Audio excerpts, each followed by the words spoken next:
Paulo, é com muito prazer que eu estou gravando esse vídeo. E eu fico muito feliz de contar com o seu canal. Tanto o seu canal quanto o canal do Dr. Amâncio e Carlos, afinal, que somos nós, o canal Experiências Luminosas, eu creio que vai ajudar muitas pessoas a confirmarem a realidade de suas experiências. O seu canal nos ajuda a fazer com que as pessoas deixem de nos ver ou ver nossos relatos como fantasia.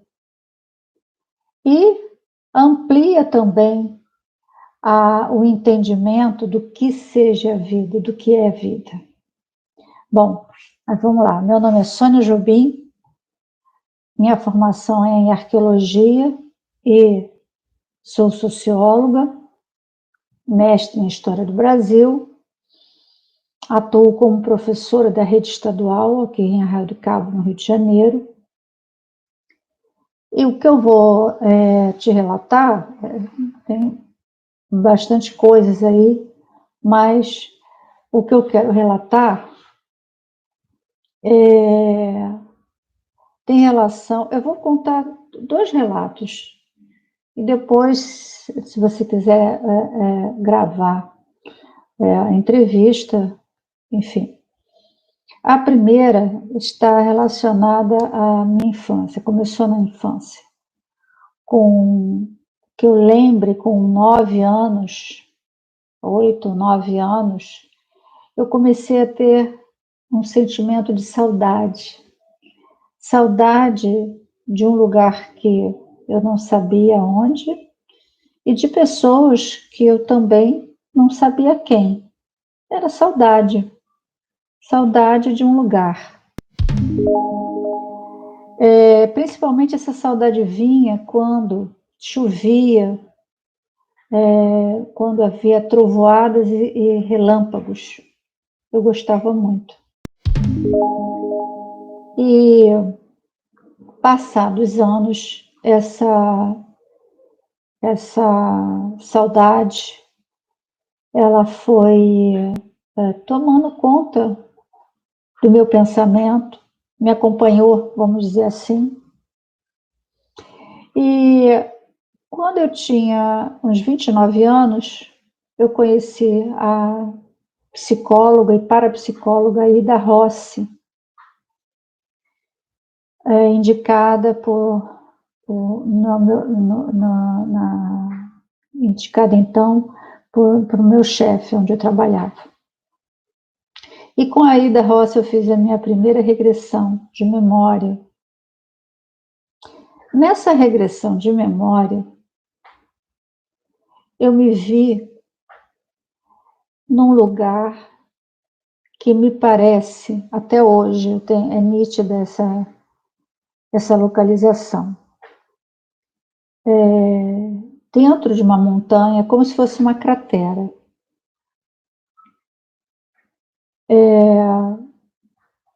Tem uma construção de pedra, onde eu fui criada desde os 6 anos, sozinha, sem crianças e sem animais. Eu fui separada da minha mãe. Eu fui criada por escribas. Existia uma biblioteca, existia uma sala de tecelagem, tinha também aonde eu dormia, que era um lugar muito simples, e tinha um jardim privativo, que eu gostava muito. Saindo dessa construção de pedra, era todo o vale. tinha um caminho que dava numa fonte, onde caía um filete de água do alto da montanha, caía um filete de água e que alimentava essa fonte natural e que eu gostava de estar lá, de passear e ficar naquela fonte, porque não tinha muito o que fazer, era só estudar, estudar e estudar. Lembro me vem a forma dos livros que era argolas, eu não sei que material era, mas era bastante rústico, né? Esses livros. Eu lembro de lidar com o clima, o vento, a chuva, como se eles me ensinassem a lidar com esses fenômenos da natureza.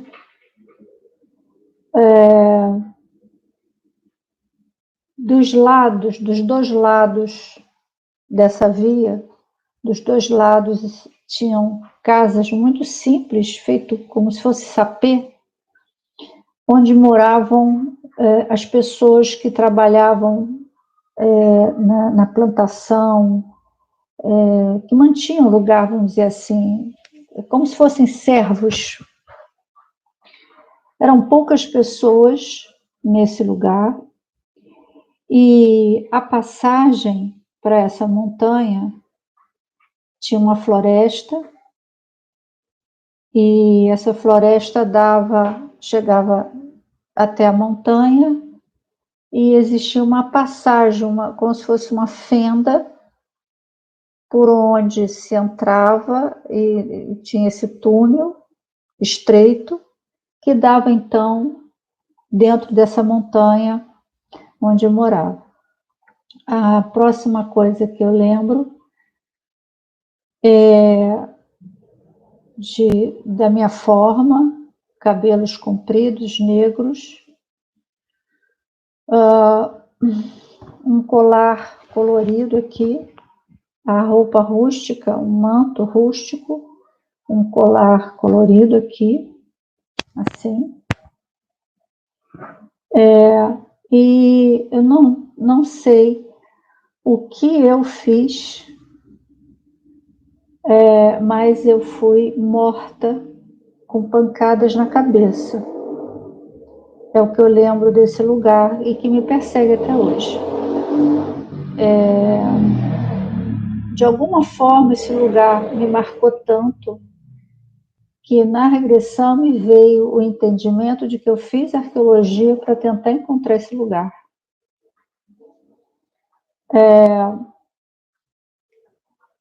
Então, esse é o primeiro relato, vamos dizer assim, que marca. O segundo relato, que é muito importante para mim e que vai ao encontro de outros relatos do seu canal, é o encontro que eu tive com a minha mãe após o falecimento dela.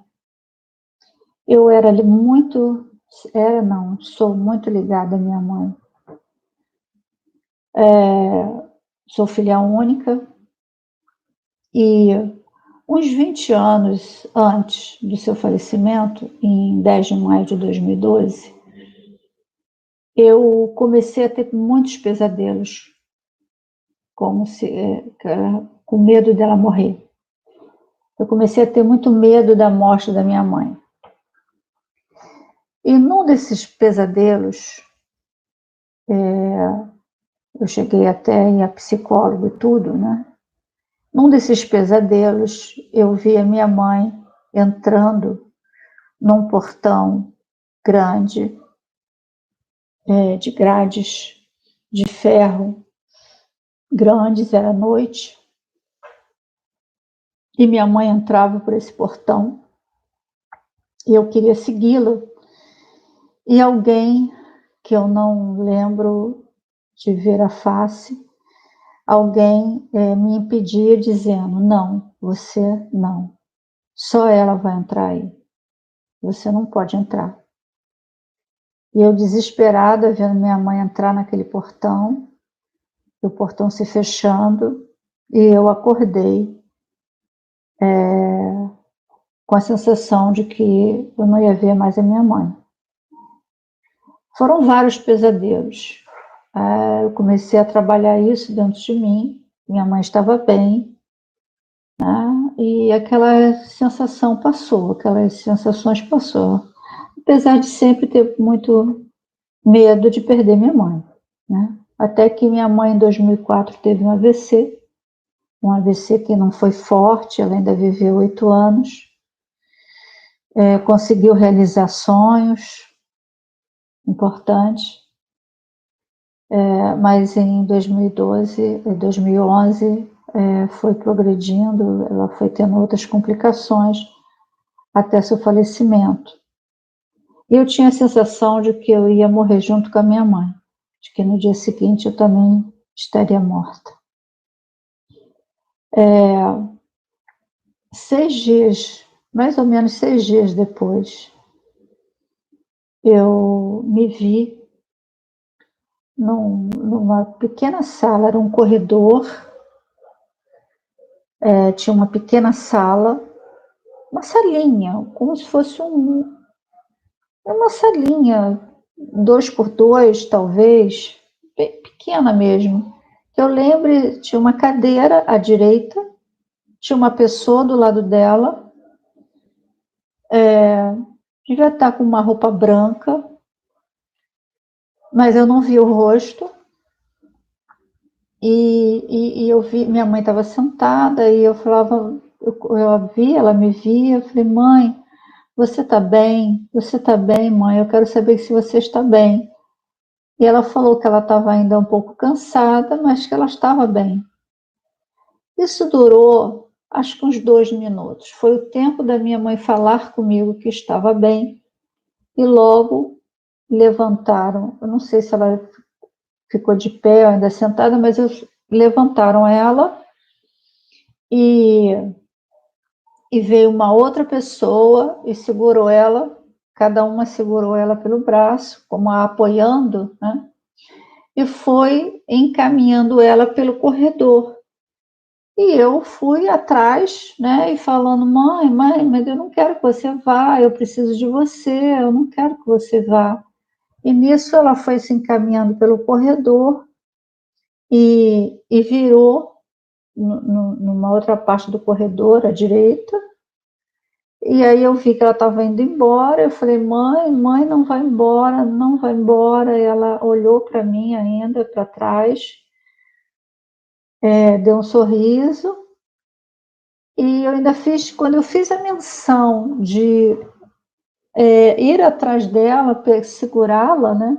Alguém segurou o meu braço, nisso ela vira para outra parte do corredor, e aí ela some à direita, né? Entrou como se fosse uma porta, né? Entrou e sumiu, e essa pessoa que eu não consigo ver também, vai me puxando para trás, na direção oposta, e aí eu fico com medo, eu não sei para onde essa pessoa está me levando, eu não consigo ver essa pessoa, tento me desvencilhar, e aí eu olho para, como se fosse para a direita, né? Ele estava me levando para a esquerda, eu olho para a direita, e quando eu olho para a direita, eu vi o universo, o espaço, o espaço. E eu me jogo sem medo, porque eu estava com medo para não saber para onde a pessoa estava me levando, né? E eu me jogo naquele espaço, eu vi as estrelas, eu vi ali o espaço, né? E caí, literalmente, eu acordei trepidando, né? O corpo trepidando assim, né? Me senti até um mal-estar. Eu agradeci a Deus, né? Tive ainda algumas vezes que Também eu pude ver a minha mãe, mas eu agradeci a Deus essa visita logo após a partida dela. E eu tive essa certeza de como a espiritualidade procede.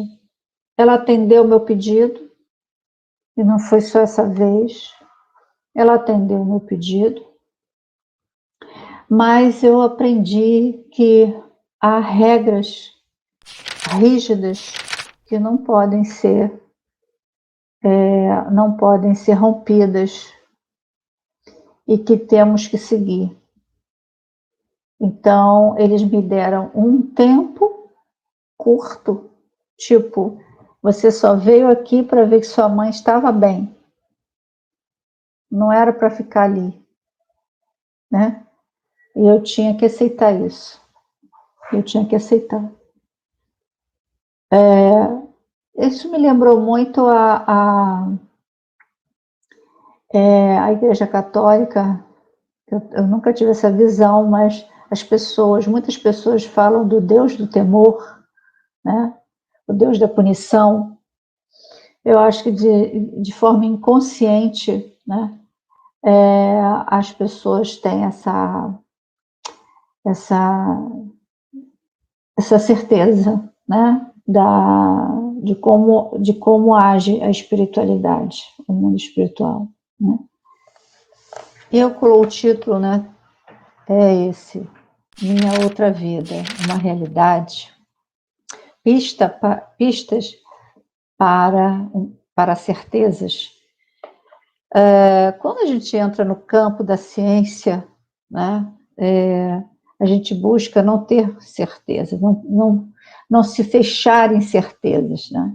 Tudo pode mudar a partir de novas descobertas, a partir de novos parâmetros, mas eu confesso a vocês que desde os 8, 9 anos eu vim buscando essa certeza, eu venho buscando saber se realmente essas lembranças são reais.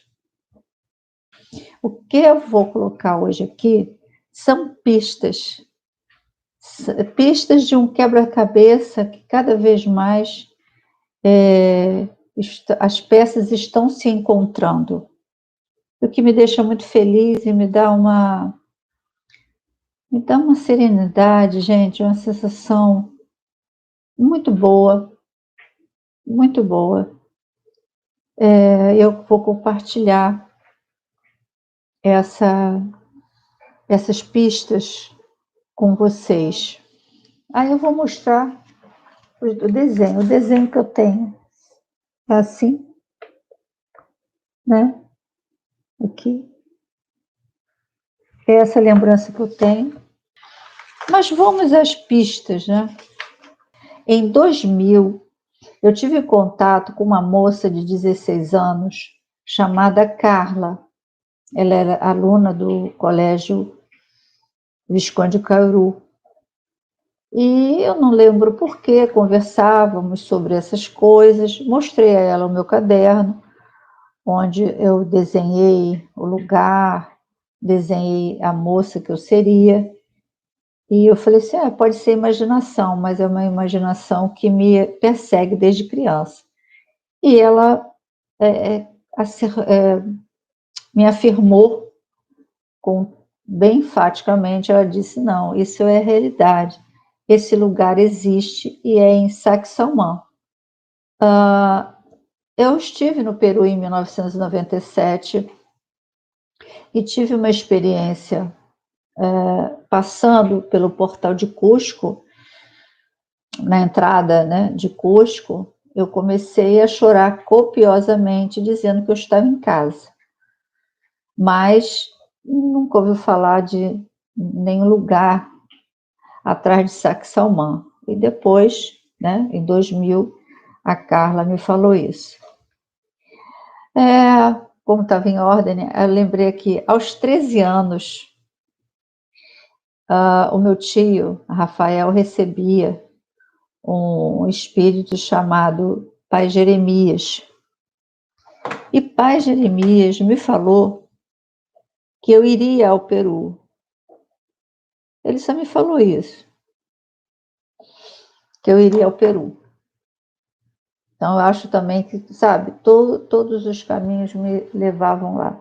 E realmente, aos 38 anos, eu estive no Peru, em 97.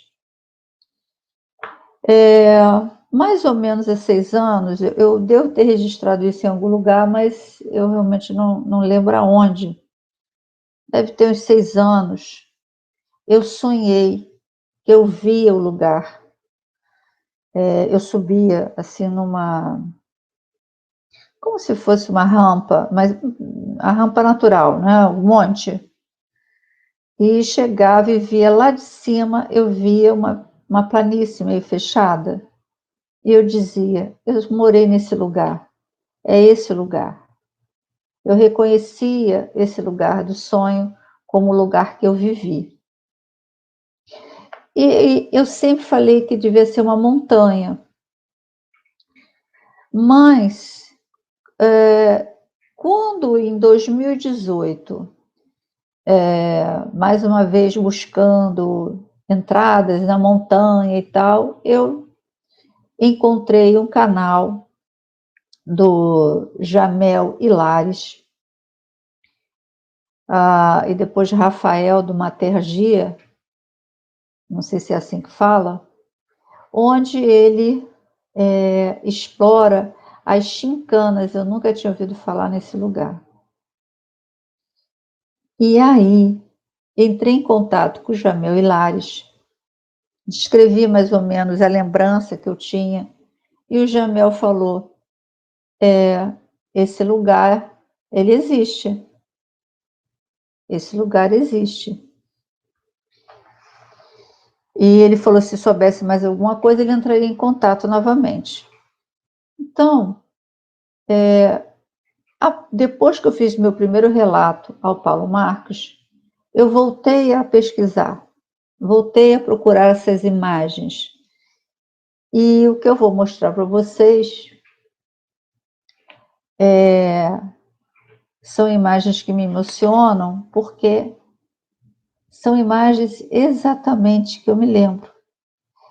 A última pista, eu não sei se um dia vou conseguir, seria voltar ao Peru, ir neste lugar para tentar realmente ver em loco, né? Encontrar em loco esse lugar. Então, esse aqui, deixa eu ver se eu procurar direitinho aqui, mostrar para vocês. A fonte, eu achava que era uma montanha, porque eu olhava para cima, era muito alto, e realmente é alto. Mas hoje eu tenho, vamos dizer, a quase certeza que eram construções artificiais feitas pelos incas e que me dava essa sensação de estar fechado, né? E a fonte, eu sinto como é essa fonte, a fonte onde eu ficava. Eu vou mostrar para vocês. Aqui.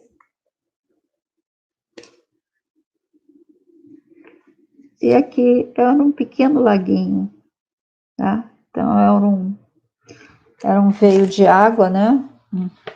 Uma caída de água. Aqui aparece aqui o laguinho.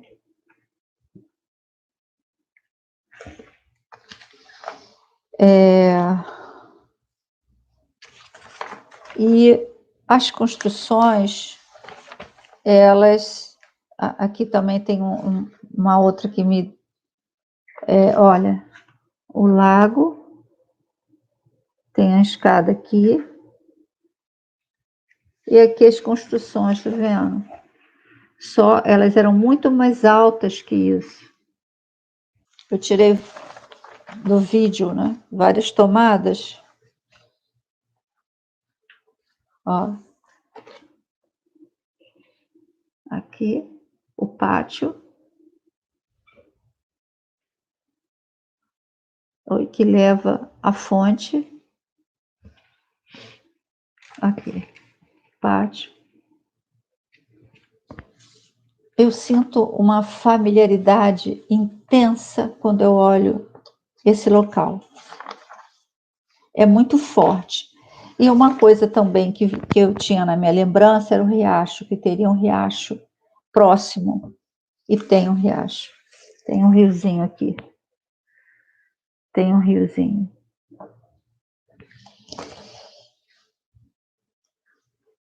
Por isso que eu digo que são pistas, porque eu não posso afirmar que, passado tantos séculos, esse seria o lugar onde eu vivi, numa outra vida. Mas, depois de tantas décadas, olhar para essas imagens me dá uma emoção muito grande. Muito grande. Aqui. O pátio. E o riacho aqui. Tá? Um riozinho, né? E também a entrada do local, exatamente da minha lembrança. Aqui, assim. Exatamente assim. Eu não tirei a foto do túnel. Aparece no vídeo o túnel. Eu vou deixar o link para vocês verem, né, desse vídeo. Bom, eram essas imagens que eu queria mostrar, essas pistas da minha certeza de que realmente eu fui uma mulher, uma menina que foi criada em Saxe-Aumont. Ainda vou persistir que eu fui criada para dominar elementos, não sei como. Eu vou pesquisar mais sobre a religião Inca. E a notícia que me veio aqui foram crianças incas eram sacrificadas sendo atingidas por raios. Eu não tenho essa lembrança. A criança era colocada no topo de uma montanha ou um vulcão, onde podia ser atingida por raios. Isso é 500 anos atrás. Não tenho essa lembrança. É a única diferença, né? Então é isso. É curto, né? Porque o outro relato já está mais detalhado, né? E eu queria deixar aqui essas pistas da minha outra vida. Falar do meu quarto. O quarto onde eu vivia era todo de pedra. Tinha um nicho, né? Sim. Não me lembro se tinha alguma estatueta, alguma coisa assim. Era um nicho. Uma cama, uma forragem por cima, muito simples. E só. Era tudo muito simples, tudo muito rústico. Uma vida bastante dura, né? Sem atrativos. E me pergunto por que tanta saudade de um lugar assim. Mas eu tenho. É um lugar que me marcou de alguma forma. E a pessoa que eu sou hoje, ligada ao conhecimento, vem dessa vida. Vem dessa vida.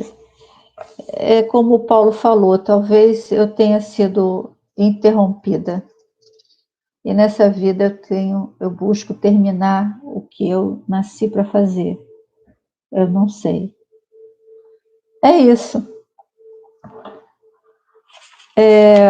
O que eu digo para vocês é o seguinte: o que é real?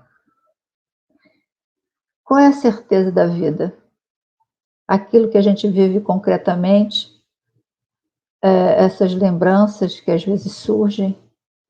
Fato é que em todos os lugares, não vou dizer do planeta, mas aqui no Brasil, fora do Brasil, cada vez mais crianças estão recordando vidas passadas, cada vez mais pessoas estão entrando em contato com outras dimensões. Isso é uma realidade e não tem como negar. Temos que ter a mente aberta e pesquisar, e estudar, e agradecer. Agradecer que isso é uma certeza, que a alma ela é eterna e cada vez aprendemos mais. E quando a gente volta, se a gente aprendeu direitinho tudo, a gente volta de onde a gente veio, para a origem, para o Criador. É isso. Tudo de bom para vocês. Um abração. Tchau.